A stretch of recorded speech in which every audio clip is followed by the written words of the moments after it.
And welcome back to the 6th season of the Box Score. Terry Collins along with Murphy Farrer. I think this is our 3rd year to work together, Murph, and it's kind of old hat for us, right? Time flies when you're having fun, doesn't it? That is for sure. Murph, a lot of new teams in new places, a new regional realignment. It's hard to keep up with who is in what classification in what region. We've got lots of cheat sheets here, just trying to make sure we get it right. Let's look first at the 5 teams that we're going to be covering this year. First, the Gordonsville Tigers. Steven Jackson in his 2nd year, 9-4 a year ago. Very disappointing loss to end their season in Clay County, who wound up going all the way to the state championship game for the first time ever. They lost in the quarterfinals.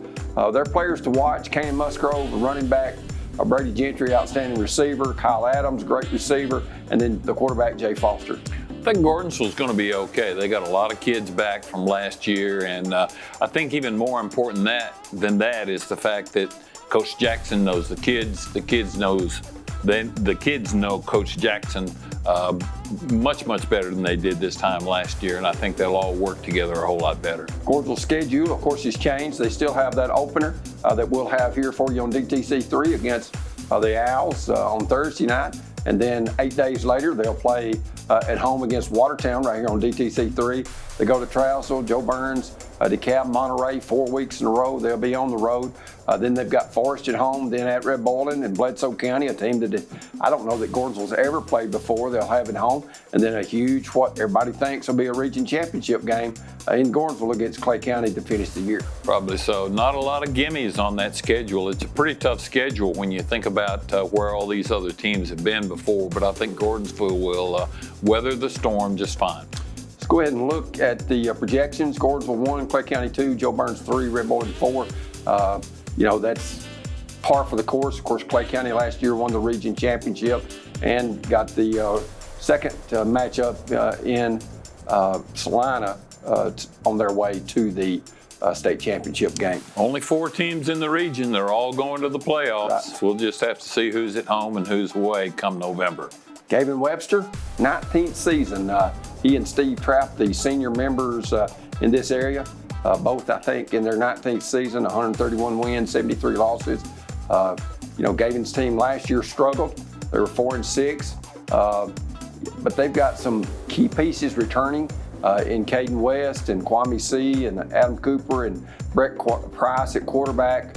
When you look at this Watertown team, they play defense. Josh Hackett and Gavin Webster, that is a point of emphasis for them. They were in a lot of games a year ago. They lost some close games, Murphy. But I know this year they're wanting to swing that pendulum where they win those close games instead of dropping. I think Gavin's done a good job of scheduling other larger schools in their preseason scrimmages, too, to better prepare themselves. Those 4 names up there, we called a lot last year, and they're going to be okay, too, I think. Let's go ahead and look at the schedule. Of course, they open at home against Forest. Then they go to Gordonsville, go to Sequatchie County, who's a new team on their schedule. Then they've got DeKalb, another DTC 3 game. They go to Cascade, to Lebanon, which is Chuck Gentry's Blue Devil team, in Giles County, Grundy, Macon Community. So they've got a tough worksheet ahead for the Watertown. But I think that really toughens them up, Murphy, for the postseason. Well, I hope it does, because Giles County, I saw them play last week at Oakland, and they've got some speed like they always do, and a big, strapping-looking quarterback. Lebanon's always going to put a good product on the field, too, so they've got their work cut out for them with that schedule. Giles County 1, Watertown 2, Sequatchie 3, Community 4, and Grundy County 5. Of course, only 5 teams, 4 of those will make the playoffs in Class 3A. Let's go ahead and now look at the County lines. Matt Daniel in his 6th season. Murphy, he has gotten the lines improved. A couple of years ago, went to the 2nd round of playoffs. Last year, they finished 3rd, lost to Loudon in the 1st round. But kind of unfamiliar players. I mean, we don't see some of the standouts that we've seen in years past. Graduation kind of hit County hard. They still got Kobe Miller, Foster Kemp, Tucker Kine, Ryan Perkins that are going to hopefully lead this line squad. Ryan had a great season last year, had 1 game alone where he rushed for 421 yards. And Matt Daniel has purposely kept him out of the scrimmages a little bit. He had a major knee injury last year that kept him out of a couple of games, and so having him back at 100% plus has been the goal as far as the ground game's concerned. No doubt you'll see a lot of him for Cannon County this year. They open with Monterey at home, then go to Providence Christian, Cheatham County Forest. Then they've got a very tough region game in Fayetteville, always a very talented team. A game you can see on DTC 3. Then the following week they've got Community at home. Then they go to Cornwall, then to Chattanooga, Notre Dame, then to Cascade, Marion County at home on DTC 3, and then at Giles County. Giles County, when you look at them, they're very talented. So some very good foes, Murphy, that I think can make deep runs and maybe even get to the championship game. Absolutely. I think Giles County is going to be very competitive all season long, but I think Cannon County's got an excellent chance of being in the postseason again.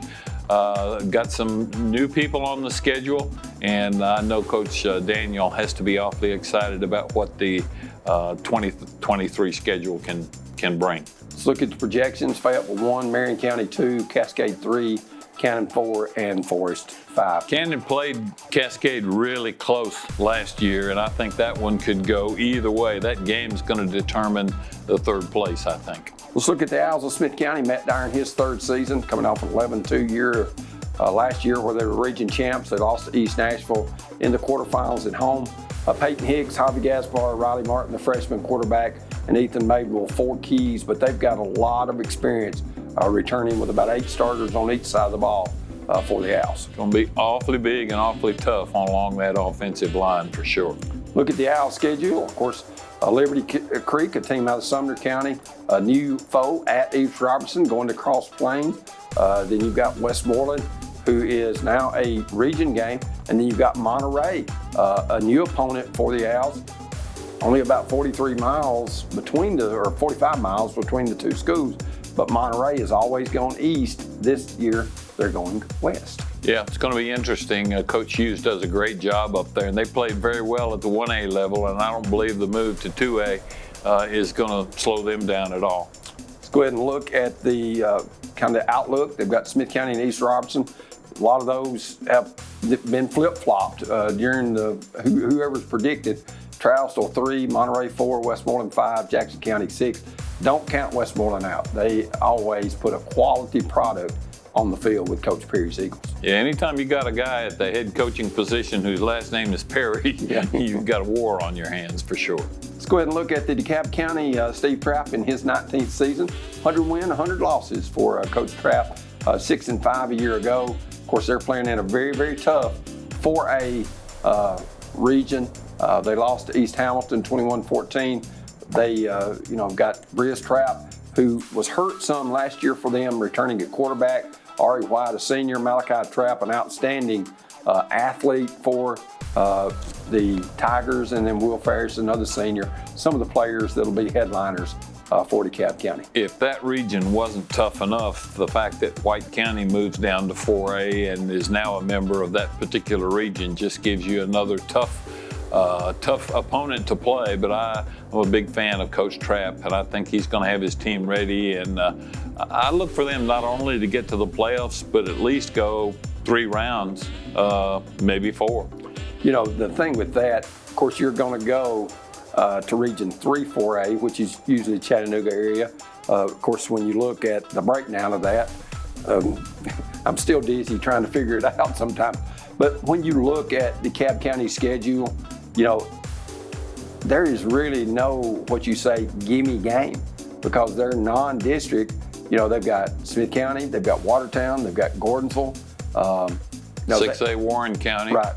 They have got some tough people that they're playing non-region, along with a very tough, hard-nosed region schedule. That Chattanooga region, though, has they know they're going to have a war on their hands anytime they have to play DeKalb County. DeKalb's kind of held its own, got put out a little early last year, but they've matched up with that Chattanooga region pretty well in the last few years. Let's go ahead and look at the outlook. You got Upland 1, DeKalb 2, Stone 3, Macon 4, White County 5, Livingston 6, Cumberland County 7, and the one that kind of jumps off the page that I've seen that's played well in the preseason is Livingston Academy. They beat Watertown and Smith County in a tri-scrimmage down at Watertown here a couple of weeks ago.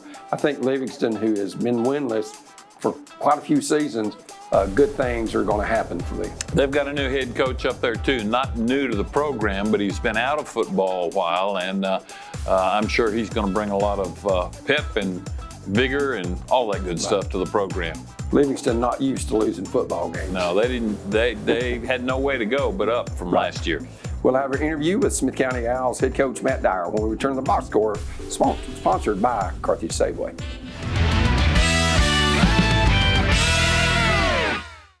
Your trusted friend for all your grocery needs in Smith County is Carthage Safeway, your home-owned and home-operated supermarket. From the delicious USDA steaks in their meat department to the freshest produce around, Carthage Safeway is proud to serve you and your family. Todd and Angela Skurlock and everyone at Carthage Safeway are always there with a friendly smile and a helping hand. Great service, prices, and selection. That's Carthage Safeway, 80 Dixon Springs Highway, Carthage. Hello, I'm Bruce Daniel. I've lived in Cannon County all my life. For the last 59 years, I've only made it across the highway. I married my wife, Melody, in 1981. We hauled our first load of freight in 1983 with one truck and a couple old barred trailers.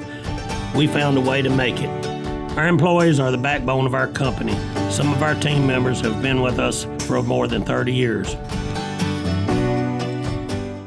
Nearstar Middle Tennessee Mines in Gordonsville is hiring. We have open positions for chief geologist, general mine foreman, mine engineer, graduate mining engineer, electrical superintendent, mobile superintendent, mine supervisor, and more. We offer competitive wages, excellent benefits, PTO, holiday pay, exceptional 401k, and lots more. Make the most of your future and your career. Join the excellent team at Nearstar Middle Tennessee Mines in Gordonsville. Life moves fast, and that means all of your technology should too. DTC is proud to be your local technology partner, helping you connect what matters most, no matter where you are or what you do. For a limited time, earn a $25 bill credit for you and $25 for your favorite local school when you add or upgrade internet service or TV with DTC. DTC Communications, connecting what matters most.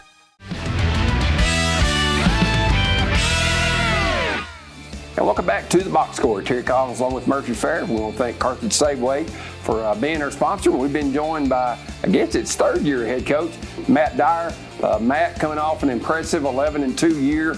You made it to the state quarterfinals. Last year was a great run. You lost a lot of quality kids off that team. But everybody now wants to know, what does the 2023 Owls look like? Well, you know, we did lose some quality seniors off of that group, but I guess what a lot of people still forget is that we still bring back about 8 starters on each side of the ball. So, you know, that is a plus in our favor that we bring back that much experience. Because, you know, that's just in this field, you know, you can't coach experience, can't teach it, and, you know, winning programs are able to reload that each year. So, you know, we're looking forward to a pretty good campaign this year, 2023 Smith County Owls with this returning senior class. And, you know, they are very experienced. A lot of guys have been 3 or 4 year starters out of this group. And, you know, some of the guys in this group have a lot of accolades. You know, when you think of guys like Peyton Hicks and Javi Gaspar and, you know, guys like that's been doing this at such a high level for the last 3 to 4 years. But, you know, the biggest thing, and just the thing we kind of lived by with last year and even this year, or this whole offseason, is, you know, it's more about what have you done for me lately and not really about, hey, what you did last year. Because, you know, 2021, yeah, we finished running up the region, went 6-6, got better each week. And then that offseason going into 2022, we just told our guys, you can't be comfortable with what you did last year. You know, if anything, you got to build on it and get better. And they took that message that last year's senior group did into the 2022 season, and they did. They got better. They improved to 11 wins. And, you know, our entire off-season program in the winter, spring, summer, you know, heading into fall, it's been the same message.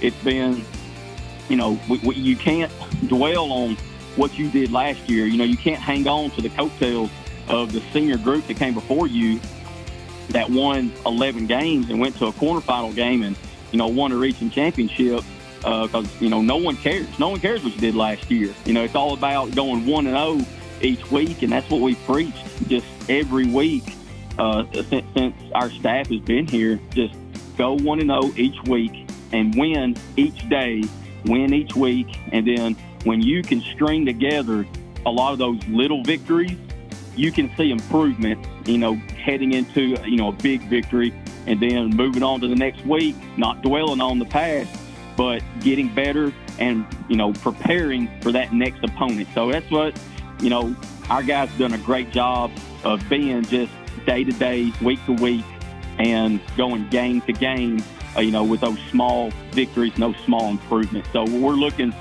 forward to another round of going 1-0 each day, 1-0 each week with this 23 bunch. Matt, you mentioned about getting ready for the next opponent, but you've got several new opponents dropping down to the 2A ranks that were not on the Owls schedule last year, and that always poses a new set of problems because you're facing teams you haven't played in quite some time, if at all. It does. It brings up new challenges because, a lot of the teams that you play year in and year out, whether it's a region opponent or, just a cross-county opponent, you become very comfortable with them. You become comfortable with their style of play. You become comfortable with their coaching staff and how they present, a challenge to use that week, that particular team and what they're trying to do. And but, and also you build relationships with those coaches as well. You're constantly talking to them and, just, building those relationships with those opponent coaches. And then now whenever you get these new region teams or new, non-region games coming in, once again, you got to get to know that coach and that staff and, build another relationship. But then it's a whole new ball game, having to prepare your team, for that new opponent when you as a coach or a staff, you're also now preparing yourself for that new opponent, trying to pick up on their tendencies, how they call a game, how they approach their, week of preparation and how they approach their execution within a game. And, a couple of those new opponents for us is Liberty Creek being a non-region game, new school out towards Gallatin. You got Monterey, who is a new region opponent with us moving down to 2A. And East Robertson. East Robertson is another new opponent in our 2A region. And, Coach Brooks and his staff, they did a great job last year, had a lot of talent, ended up winning their region. And I believe they also won 11 games and made it to a quarterfinal game. And, they're kind of the media darling right now. Everybody is very high on East Robertson, all the media outlets, all the experts.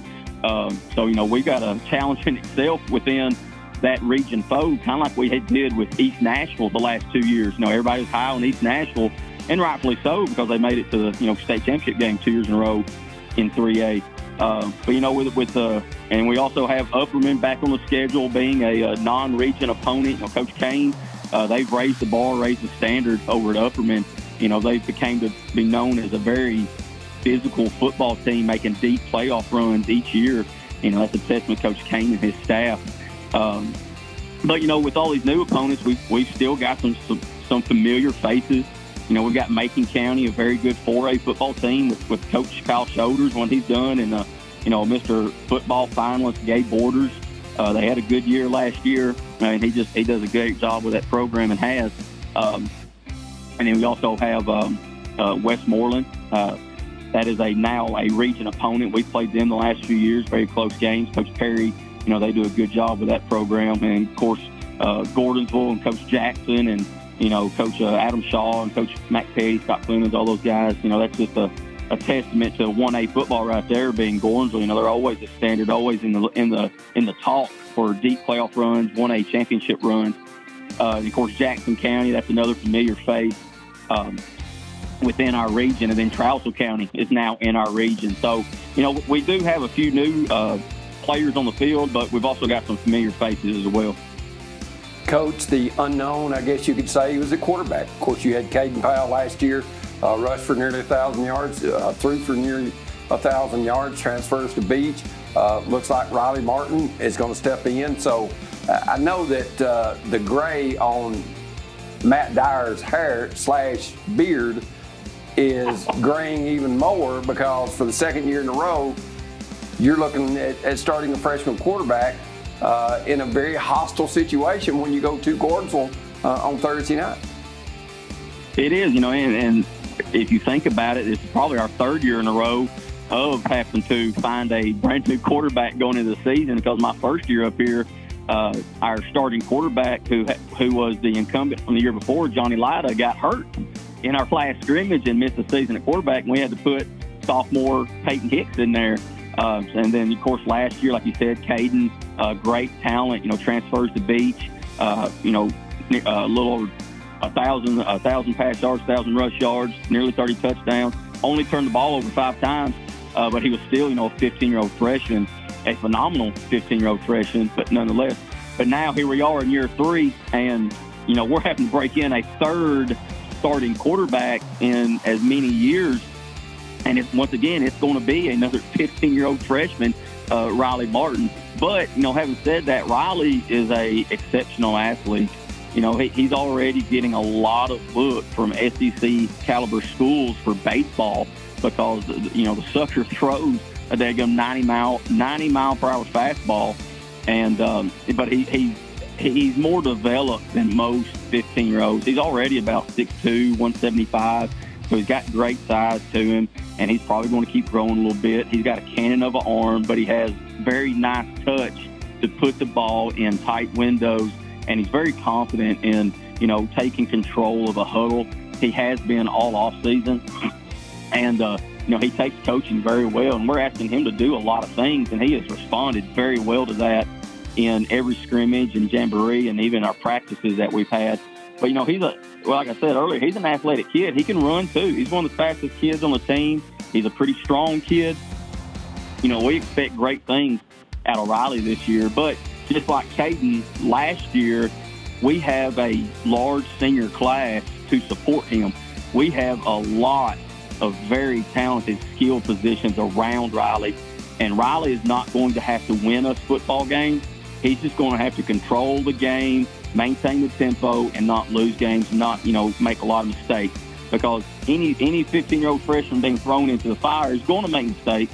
And we're probably going to see that Thursday night, not just, from our side, but the other side is starting a new quarterback as well, sophomore Jay Foster. So, a lot of people lose or probably have lost the sight of this rivalry game, that there's going to be 2 very young, very exceptional quarterbacks facing off against each other this Thursday night between us and Gordonsville.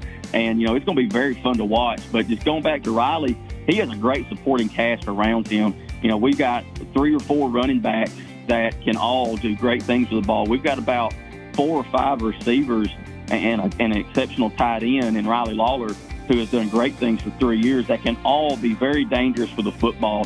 And all of those guys are upperclassmen. They're all either juniors or seniors. And, they all of them can help carry the load and take the, burden off of Riley Lawler. But then it all starts up front. We have a very talented offensive line. And, Coach Billy Barnhart and Coach Cody Jett have done a great job in developing those guys. We've had a few injuries. We've had 2 starting linemen go down. And, of course, we graduated 3 starting linemen last year. And it's almost like we haven't missed a beat. And that's because of Coach Barnhart and Coach Jett. And just, these guys and their talent and their experience, bringing back Javi Gaspar, bringing back Braxton Searcy, bringing back Ty Martin. Last year we averaged over, I think, 275 yards on the ground a game. The year before that, it was about 225. And it's because of those guys up front just paving the way, being a bunch of bulldozers and, taking pride in what they do.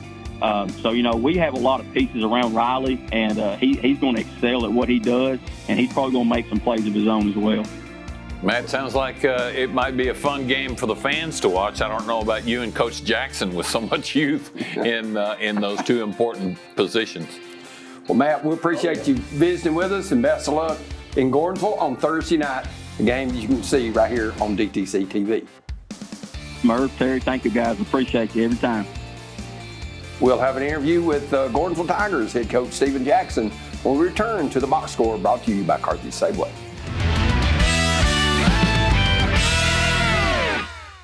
Community Wellness Clinic is a nurse practitioner-owned and operated full-service medical clinic. Our emphasis is on good health and wellness throughout every generation of your family. We strive to provide the expert quality of care that our patients deserve and expect. Along with primary care services, we also offer a full complement of urgent care services. Let us be your family's good health partner. Community Wellness Clinic in Woodbury. Phone 615-563-7515. Your trusted friend for all your grocery needs in Smith County is Carthage Safeway, your home-owned and home-operated supermarket. From the delicious USDA steaks in their meat department to the freshest produce around, Carthage Safeway is proud to serve you and your family. Todd and Angela Skurlock and everyone at Carthage Safeway are always there with a friendly smile and a helping hand. Great service, prices, and selection. That's Carthage Safeway, 80 Dixon Springs Highway, Carthage. If you're a commercial driver looking for a company to call home, Huff and Puff Trucking is the company for you. Our employees are professional and dedicated individuals that take pride in what they do. We offer an outstanding pay package with a dispatch structure that maximizes your home time. To learn more about a company that knows you by name and treats you like family, call us at 1-800-965-5033 or visit our website at huffpufftrucking.com.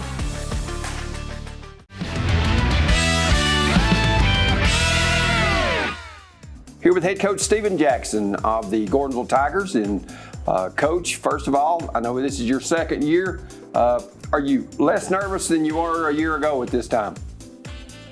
Well, and it's probably the same nerves, coming into the season, making sure the team's prepared, but I feel like I learned a lot the first year, as, anybody would do it on any new job. So, I feel like I'm better prepared, but yeah, I think there's always nerves to make sure that your kids are prepared for, the season and make sure you cover everything.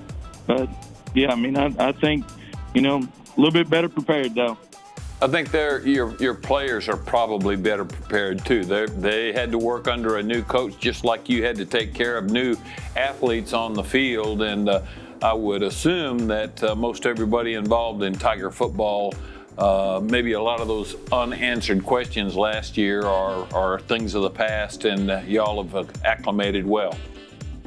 Yeah, I hope so. I think our kids have adapted, and I think, we've had a great off season. Our kids have really worked hard. Our numbers is not as high as they was last year.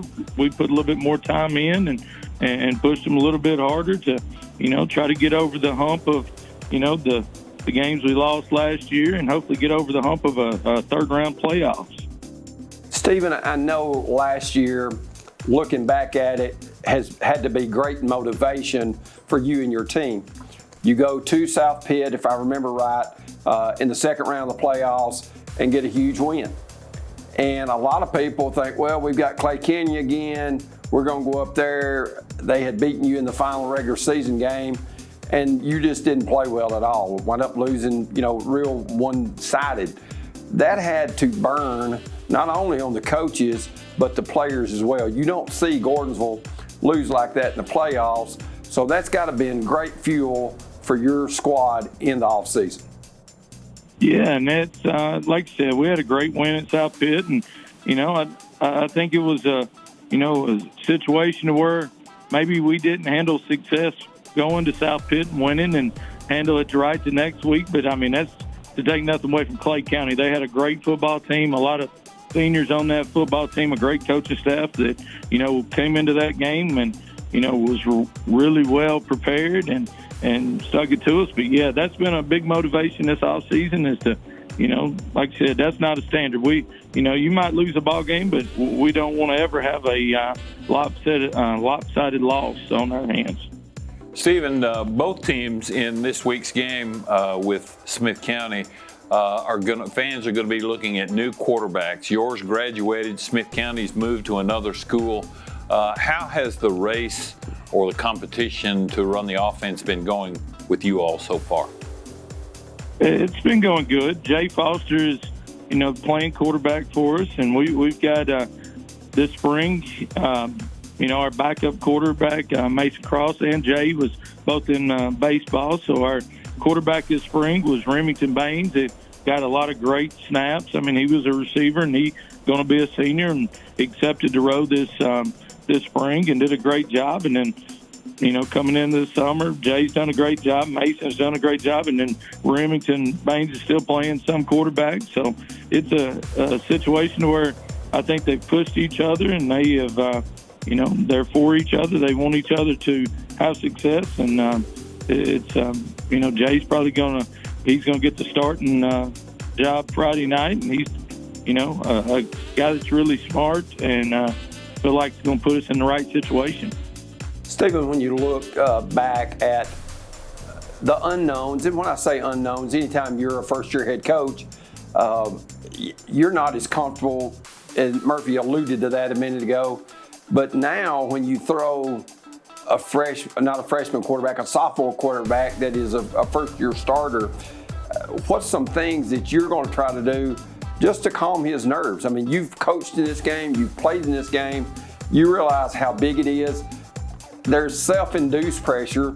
I know from playing basketball when we played against the Tigers, and I'm sure Jay Foster, his dad was a standout player at Smith County back when he played.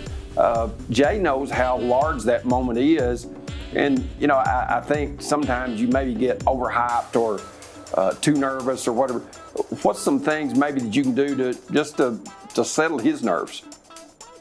Yeah, I mean, I think, talking to him, and we try to talk to the team all the time about, from last year, handling success and playing the next play, and, don't let any play in a ball game be too big or too, hold you down too much. Play the next play, and but getting him into a rhythm is going to be important. Getting him, some confidence early on is going to be really important to, hopefully him having a great night.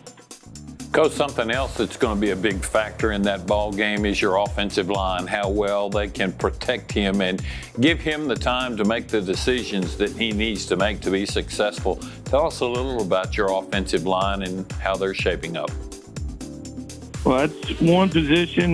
We lost 22 seniors, but on the offensive side, we got Alexander Hackney, Colton Clements, Will George, and Mason Greer back that started last year. So we feel pretty good about our offensive line and defensive line, big defensive line. The number 17, Lawler, I think it is a great defensive lineman. But I think our kids are, accept the challenge, and they'll do, a great job of protecting Jay. When you look, Coach Jackson, going into the game, I know one thing that Smith County's got to try to stop or slow down is your passing game, and vice versa. I think one of the things that Gordonsville has to do to be successful in the game is slow down the Owl running game. Would you say that is maybe the two keys to the game, how each team performs in that category? Not that the other categories aren't important, turnovers, special teams, things like that, but is that a couple of things that you feel like will be key? Oh, definitely, yeah. Carthage has a great run game. They have 3 different backs that can run the football, a big offensive line. The quarterback, he can run the zone read, the power read, and keep it. So it's definitely a situation you got to try to get them in a long yardage situation. And then for us, I think it's very important to be able to throw the ball and be able to throw it when we want to, but also, like you said, we've got to be able to run the football. You're not going to win many football games if you can't run it. Coach, so far we've talked about things that take place on the field, but obviously last year was a learning experience for you as head football coach because of all the other paperwork and conversations with parents and that sort of thing. Was that more demanding than you expected, or had you seen Coach Creasy in action enough to know what you were getting into? I feel like I'd seen Coach Creasy in action, but it's totally different when you got all of that stuff. But here at Gordonsville, I got a great coaching staff that, was Coach Clemens has been a head coach. Coach Petty's administrator. DC's coached here. So, I mean, a lot of these guys have taken a lot of the stuff off, paperwork, getting, bus forms and stuff like that filled out. So, I mean, it's a good thing about being back home and having a great coaching staff around me that, everything's not just on me. Coach, when you look at your staff, I guess Adam Shaw, and I'm just going through my head quickly, of course, he played at Macon County. Is he the only non-Gordonsville alumni that's on your staff? Because I think, from what I can remember, all of that, and the reason I say that, I think once you play at some place and it's your alma mater, it just means more.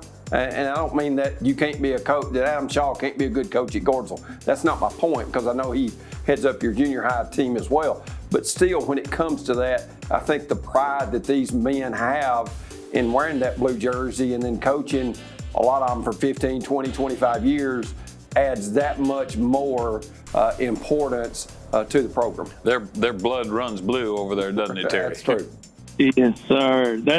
And everybody here and everybody on the staff either coached me or played with me, except Coach Shaw. And Coach Shaw's a Tiger. He's just a Macon County Tiger, but he's a Gordonsville Tiger now.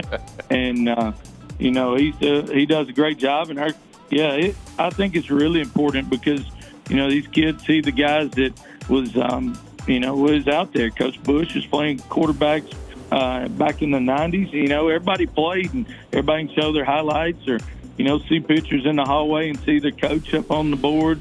So I think it's a big thing, and we can talk about every coach on here and talk about traditions and lead our kids.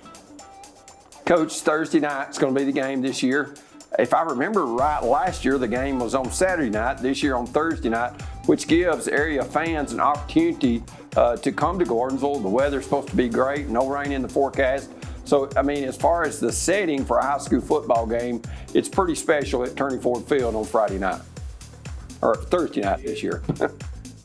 Yes, sir. And that's what me and Coach Dyer talked when we were scheduling, and the one day that we had to schedule, and we talked about, Saturday, but maybe Friday. And I was like, well, we're going to prepare, all year. Why not try to play it on a Thursday? And like you said, get a bigger crowd. Everybody's can come in from the surrounding counties. And then, that gives us another day to prepare for the second game. That was one thing that was kind of last year playing on Saturday was you're down one day for the next week. So, kids, it's going to be a really physical ball game. So it gives you another day to, get the soreness out and all that good stuff. So I think it'll be a great night. I think it's, two great programs that, tradition, communities. It's going to be a great night for football. Well, Coach Stephen Jackson, we appreciate you visiting with us. I know with the game being on Thursday, you're not in your normal time frame as far as time obligation, but we appreciate you taking time to visit with us here on the Box Score. Yes, sir. Thank you all. Okay, we'll have more of the Box Score when we return, brought to you by Carthage Safeway. We'll get some Murphy's picks on these matchups when we return, as we remind you, you're watching the Box Score.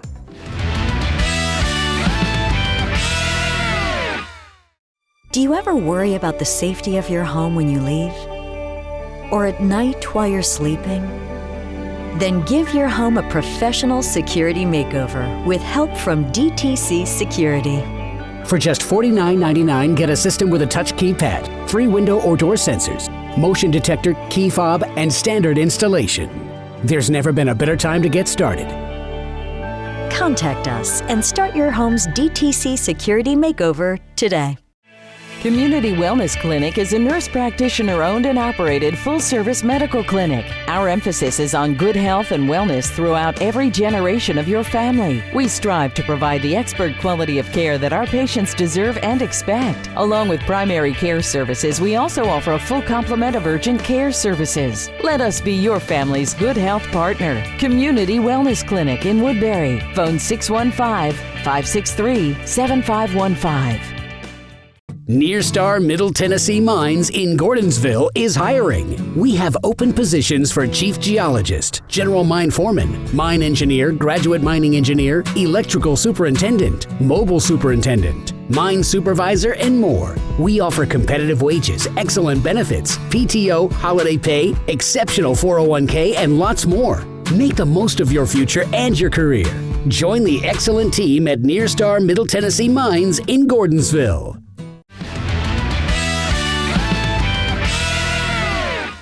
And welcome back to the Box Score, final session of the day. And Murphy, we've got a very familiar black and gold and blue and white matchup coming up on Thursday night when they meet over in Gordonsville. Owls won a year ago, but Gordonsville's won 3 of the last 4. So should be a great game that you can see right here on DTC as soon as our show is over. My initiation to that game, Terry, goes all the way back to 1976, and there's been some great games between the Owls and the Tigers. I look for this one to be just as good as any of the others have been. There'll be a standing room only crowd, and it's with 2 new quarterbacks, it's going to be even more interesting to watch. Series began back in 1930, the 90th meeting. Smith County leads the series 66-21-2. Teams did not meet in 58-59. We don't have scores from during the war, 41 and 45. Not 100% sure if they played or not. Gordonsville won the last time in Gordonsville, 14-0 back in 2021. The Owls won 27 meetings in a row or tied from 47 to 75. Gordonsville won 4 straight from 79 to 82 and 7 of 8 from 79 to 86. There's been 41 total shutouts in this series history, and can the Owls run the ball? Can the Tigers throw the ball? That's the glaring question. A lot of unanswered questions going into this one, but with so many returnees to the offensive line and so many running backs returning for the Owls, I've got to pick Smith County in this one. All right, let's go ahead and speaking of picks, let's look at the East Tennessee, Dobbins-Bennett at Farragut, Anderson County at Powell, and Tyner at Red Bank. Dobbins-Bennett has always done well during the regular season, but they always stub a toe when they have to go to Knoxville and play, and that's how they open the season this year. I've got to go with Farragut. Anderson County, the defending 4A state champion, their first state championship in football. Got to go with the Mavericks there. Tyner Academy, the defending 2A state championships, but Red Bank, a 4A team against 2A. I've got to go with the Lions in that one. Go ahead and with the Middle Tennessee picks. Go ahead, Murph. Hendersonville at Gallatin. That's almost as big as the Smith County-Gordonsville rivalry. Gallatin with a new head coach, Michael Straupel, a good friend of mine. His son will be the starting quarterback for Gallatin this year, but I think Hendersonville at the 6A level, just too many horses for Gallatin to stop in this season opener. Alcoa at Ravenwood. That should be a colossal clash. I think so. Gary Rankin's not at Alcoa anymore, and with that said, I think even though Alcoa, the defending 3A state champ, I'm still got to go with Ravenwood in that one. Station Camp at Beach. Beach. Anthony Crabtree does such a great job there in Station Camp with a new head coach too, so I got to go with the Buccaneers there. Let's go with the West Tennessee picks. Those 2 schools are less than 5 miles apart. Milan going to win that one, I think, going away with second-year head coach. Adamsville, that's up there because my grandson's a starter on defense in the secondary in that one. I think they win that one on the road at Fayette Academy over in Somerville. And then Henry County, they've been very successful in the preseason, beating Christian Brothers and MBA, 2 pretty formidable opponents there. I've got to go with the Patriots. All right, let's look at the local picks. Go ahead, Murph. Watertown should win that one going away. I like DeKalb over Warren. I think Cannon County edges past Monterey, and I've got to go with Smith County in the last one. We want to thank all our fine sponsors. Of course, title sponsor being Carthage Safeway. Other sponsors, Huff and Puff Trucking, Nearstar, Community Wellness Clinic, and Sonic of Carthage. We want to thank everybody for watching the Box Score. Brought to you by Carthage Safeway. For Justin Malden and Murphy Farrer, I'm Terry Collins. Good night from the Box Score.